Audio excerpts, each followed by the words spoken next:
Los pares craneales son los 12 nervios del sistema nervioso periférico que emergen desde los forámenes y fisuras del cráneo. Estos se enumeran del 1 al 12 y está determinado el orden según su ubicación de salida del cráneo, es decir, de cefálico a caudal. El nervio olfatorio, también conocido como el primer nervio craneal, es el primero y es el más corto de los pares craneales.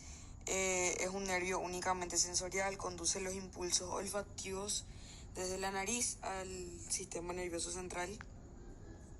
Su origen aparente es en la cara inferior del bulbo olfativo. Este atraviesa por los agujeros de la lámina cribosa del etmoides, llega a los glomérulos del bulbo olfativo y la cintilla olfatoria y sale de este. Luego se divide en dos ramas, una medial que se dirige al área subcallosa y paraolfatoria y una rama lateral que llega hasta el uncus en la circunvolución del hipocampo. Este nervio es puramente sensorial y cabe señalar que dicha vía de la olfacción es la única que no pasa por el tálamo. El par craneal número 1 es el nervio olfatorio. Este nervio se explora cada fosa nasal por separado, ocluyendo la fosa contralateral. Entonces nosotros le pedimos al paciente que cierre los ojos y él mismo ocluya una de sus fosas nasales. A este se le debe poner una sustancia que sea fácil de reconocer, como el café, chocolate, vainilla o canela, mientras que el paciente inhala profundamente de 3 a 4 veces. Al paciente no se le debe exponer a sustancias irritantes como a alcohol, cetonas o perfumes muy fuertes. Luego debemos preguntarle si es que percibe el olor, si es agradable o no y si es que puede identificar ese olor. Las alteraciones que podemos encontrar son la anosmia, que es la ausencia del olfato independientemente del estímulo dado, la hiposmia, que es la disminución del olfato, la parosmia, que es la percepción distorsionada de los olores, la cacosmia, que es la percepción de malos olores sin un estímulo, las alucinaciones olfatorias, que por ejemplo el paciente está en una habitación donde no hay olor absolutamente nada y el paciente de repente empieza a oler como a pescado. La hiperosmia, que es la exageración del olfato, y por último los nervios dañados por ya sea traumatismo, secuelas quirúrgicas, tumores, procesos expansivos, enfermedad de las fosas nasales, etc. El nervio óptico es un nervio sensorial, este es el segundo par craneal y está encargado de transmitir la información visual desde la retina hasta el cerebro. Este se origina en la capa de las células ganglionares de la retina y su origen aparente en el encéfalo es el quiasma óptico. Este mide aproximadamente 5 centímetros de longitud y se encuentra en sentido antero-posterior. A continuación, el segundo par craneal es el nervio óptico. Acá exploramos primero la agudeza visual utilizando una tabla de Snellen o la tabla de Jagger, que la tabla de Snellen es para la visión lejana y la tabla de Jagger es para la visión cercana. Para ambos al paciente le tenemos que pedirle que tape uno de sus ojos y que trate de leer hasta donde puede cada una de las tablas. Luego repetir lo mismo con el otro ojo. Luego tenemos la campimetría, que sería el campo visual. En este caso el examinador debe colocarse a la misma altura que el paciente, poniendo un dedo enfrente de ambos, y con un objeto se compara el campo visual del paciente junto al campo visual del examinador para poder determinar si es que hay alguna anomalía en el campo visual del paciente.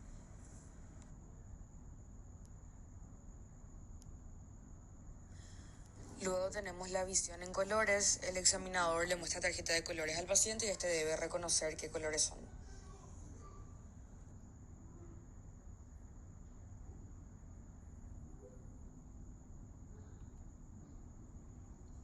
Y por último tenemos el estudio de fondo de ojo, que en este caso ya se utiliza un aparato oftalmológico en donde lo que se debe hacer es identificar la papila o el nervio óptico.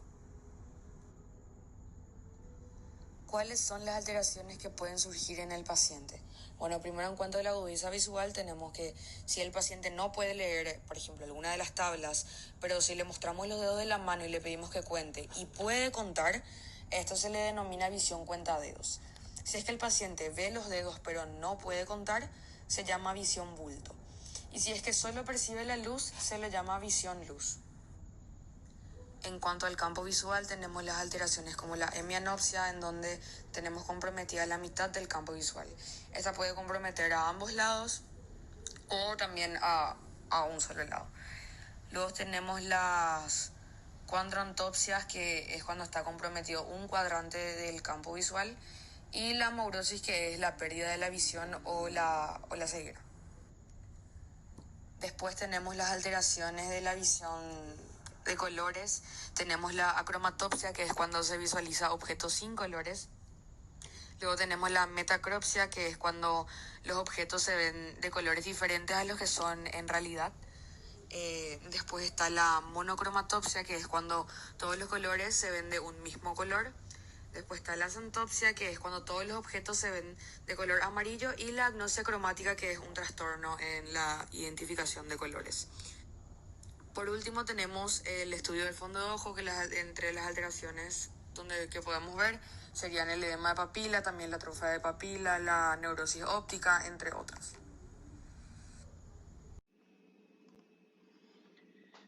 Hay 3 nervios o pares craneales que inervan lo que serían las estructuras de los músculos del ojo.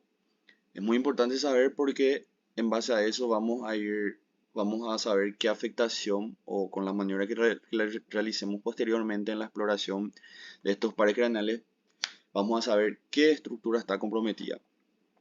Comenzando con el tercer par craneal, que es el nervio oculomotor o oculomotor común u oculomotor común.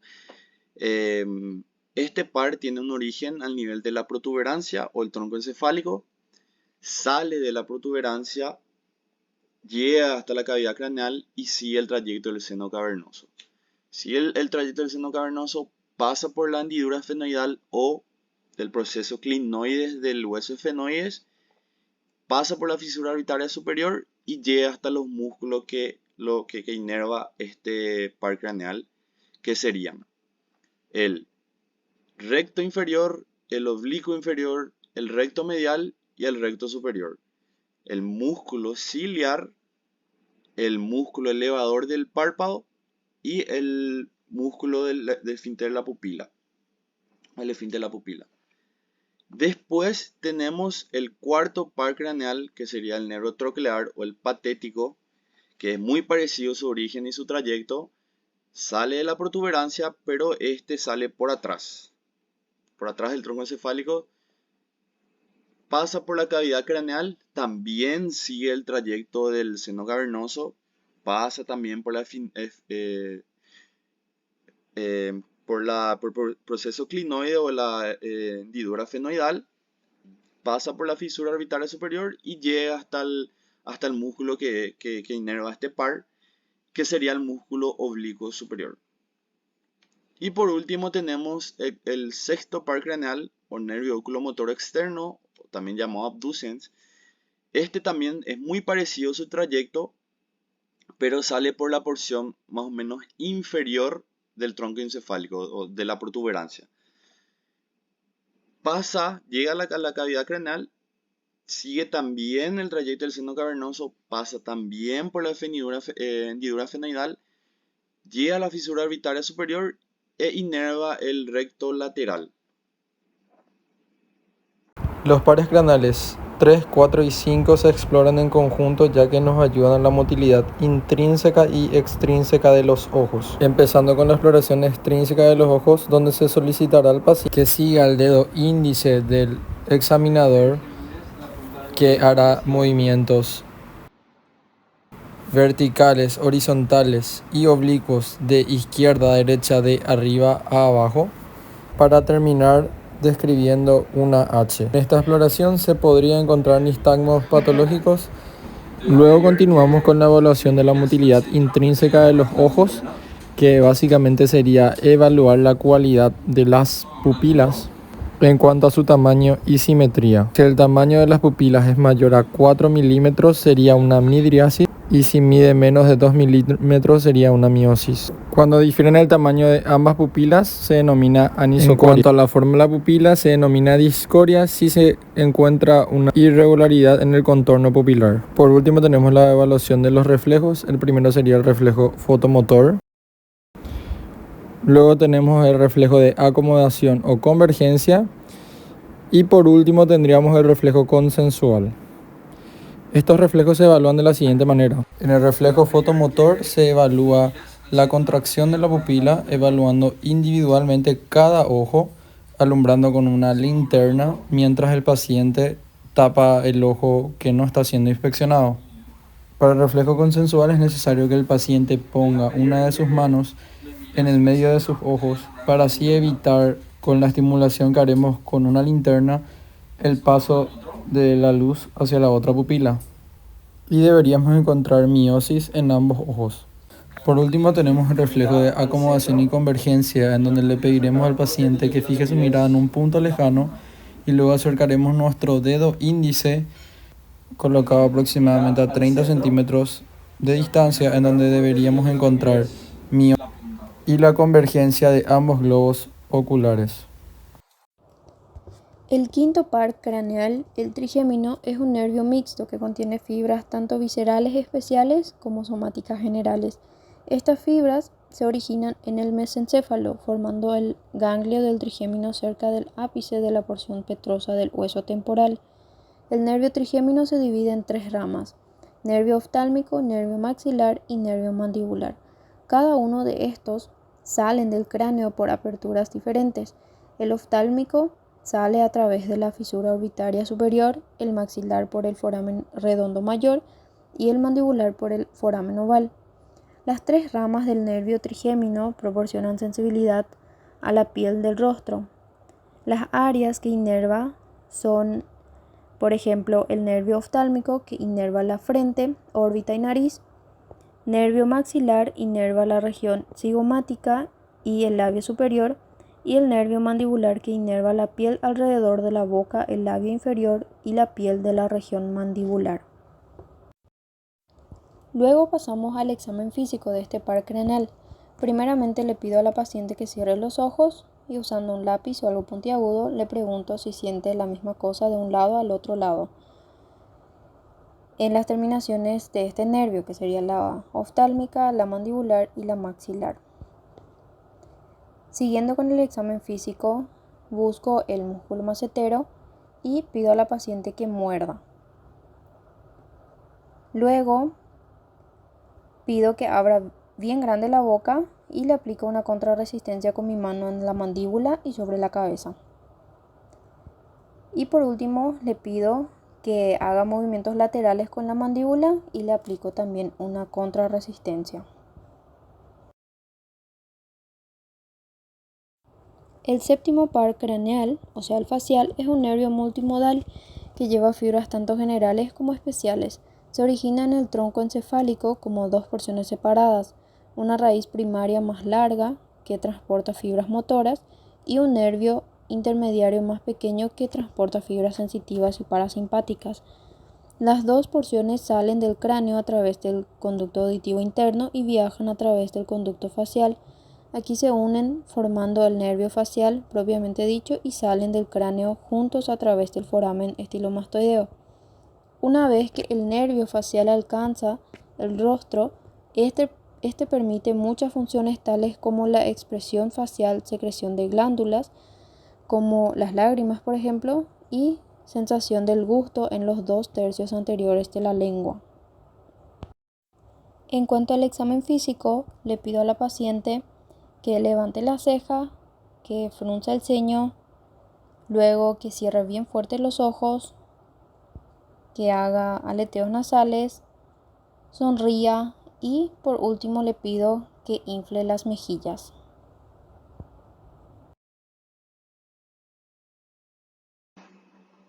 Hablando un poco sobre lo que es el octavo par craneal, tenemos al nervio auditivo o cócleo-vestibular, que es un nervio sensorial formado por 2 porciones fundamentalmente distintas entre sí, que sería el nervio coclear, que conduce al sistema nervioso central los estímulos auditivos captados por la cóclea, órgano de la audición. Y por su otra parte tenemos al sistema vestibular, que conduce al neuroeje los estímulos de aceleración corporal recogidos por los sáculos, por los utrículos y los conductos o canales semicirculares o órganos del equilibrio. Entonces tenemos, por una parte tenemos que es coclear, que es la parte audición, todo lo que es todos los sonidos percibidos por un humano, y el vestibular, que sería un órgano de equilibrio que nos sirve para nosotros. Ahora, hablando un poco sobre lo que es los ganglios espinales, tenemos principalmente dos ganglios para cada una de dichas funciones.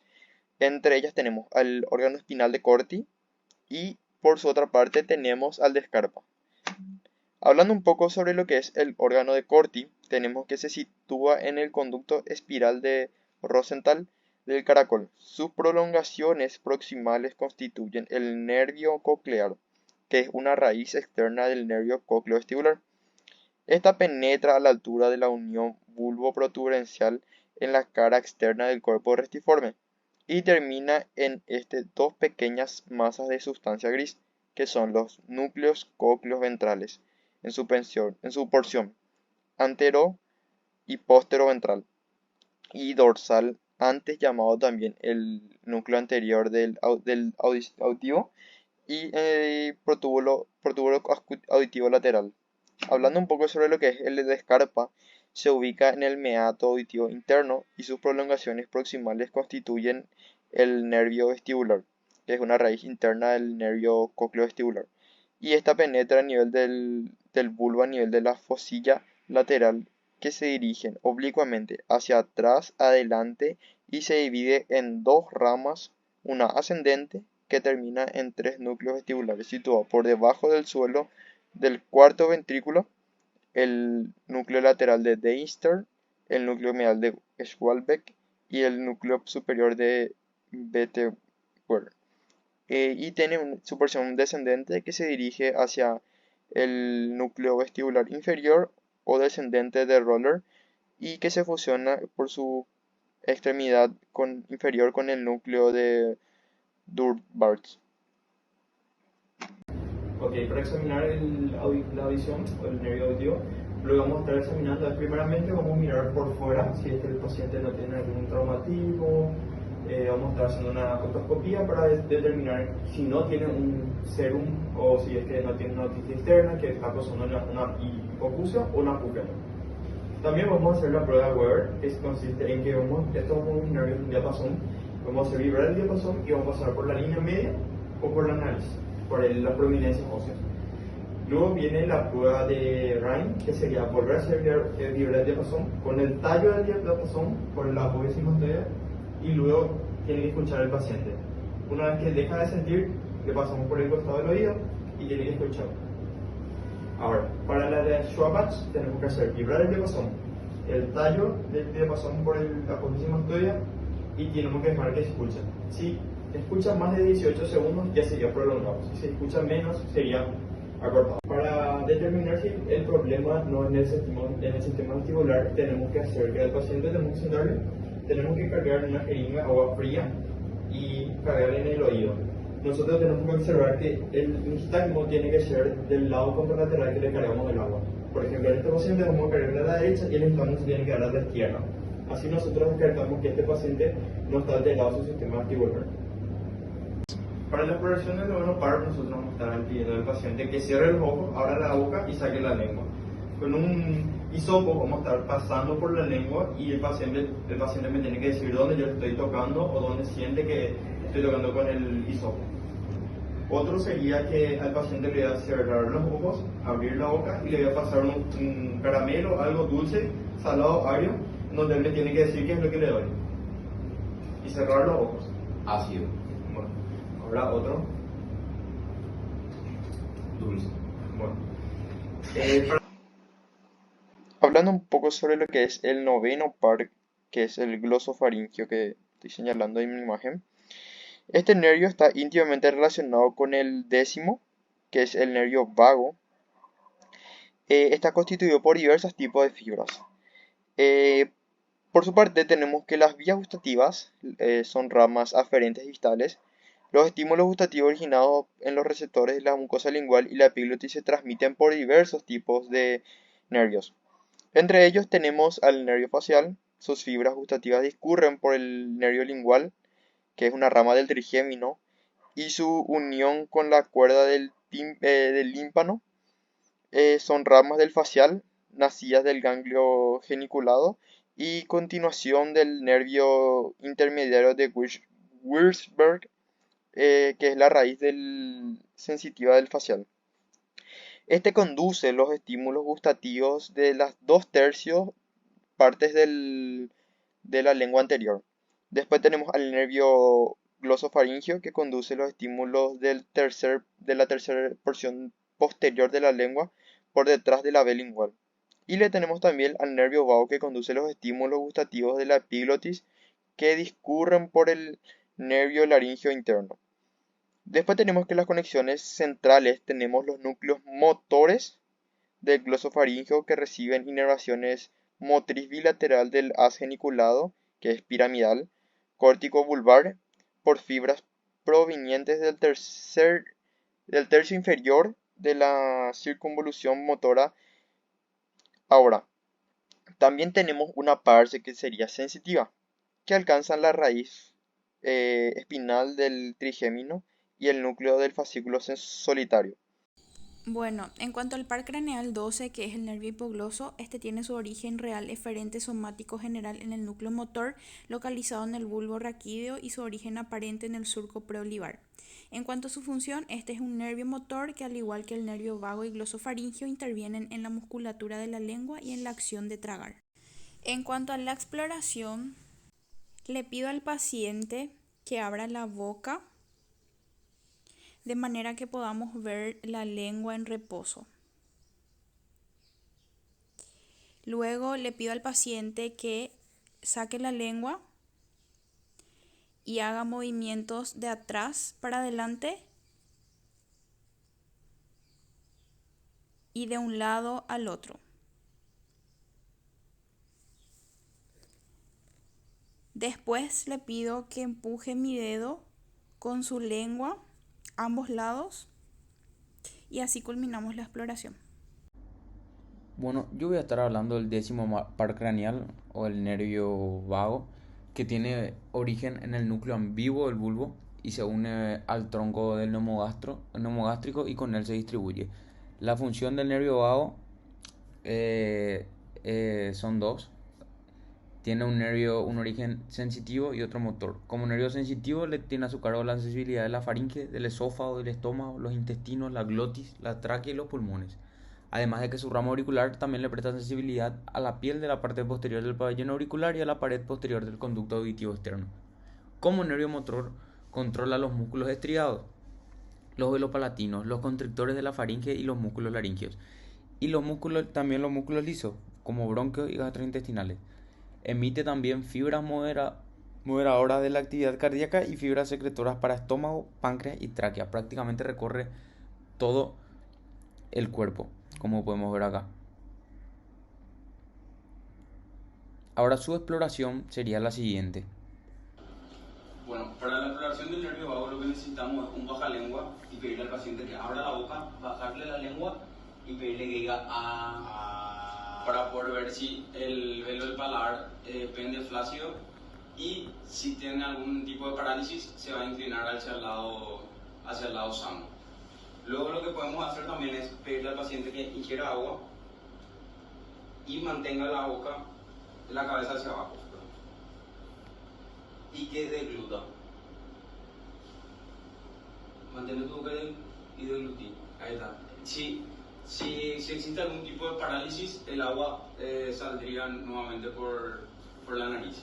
Y por último, el examen del signo de la manzana Adán, que tenemos que pedirle al paciente que degluta varias veces para ver si después de cada deglución la manzana Adán baja y en caso de que haya alguna alteración, estos movimientos serían irregulares o directamente no podríamos verlo. También para controlar la laringe se le puede pedir al paciente que hable para ver si tiene una voz bitonal o está difónico y se tiene que observar las cuerdas vocales con un espejo odontológico o con un laringoscopio. Bueno, Luego tenemos al par craneal número 11 o el nervio accesorio, que también se le llama nervio espinal accesorio o par craneal espinal, que está originado en dos raíces, la raíz craneal y la raíz espinal. La raíz craneal se origina en el núcleo ambiguo, en el bulbo raquídeo y emerge en su superficie entre el pedúnculo cerebral inferior y la oliva.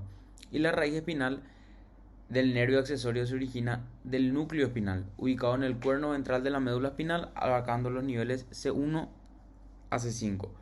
La función sería de inervar a los constrictores faringeos, laringe y músculo del paladar blando, el septo al tensor del velo del paladar, por medio de su raíz craneal.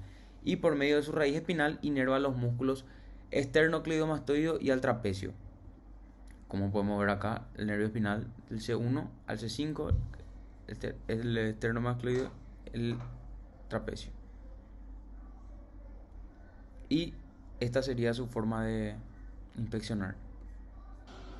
Ahora para examinar el nervio accesorio tenemos que ver el estado del músculo esternocleidomastoideo y del trapecio. Para eso tenemos que mirar los relieves, si hay atrofia, si hay una modificación en el contorno exterior del cuello. Y el examen que necesitamos hacer para ver la motilidad sería pedirle al paciente que mire al lado opuesto de su hombro y ejercer un poco de fuerza. Puedes mirar ahí. Y luego, para poder ver el trapecio, le pedimos al paciente que se encoja a hombros.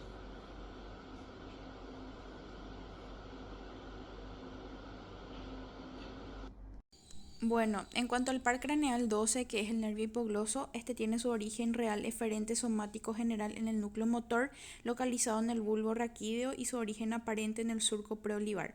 En cuanto a su función, este es un nervio motor que, al igual que el nervio vago y glosofaringeo, intervienen en la musculatura de la lengua y en la acción de tragar. En cuanto a la exploración, le pido al paciente que abra la boca de manera que podamos ver la lengua en reposo. Luego le pido al paciente que saque la lengua y haga movimientos de atrás para adelante y de un lado al otro. Después le pido que empuje mi dedo con su lengua a ambos lados y así culminamos la exploración.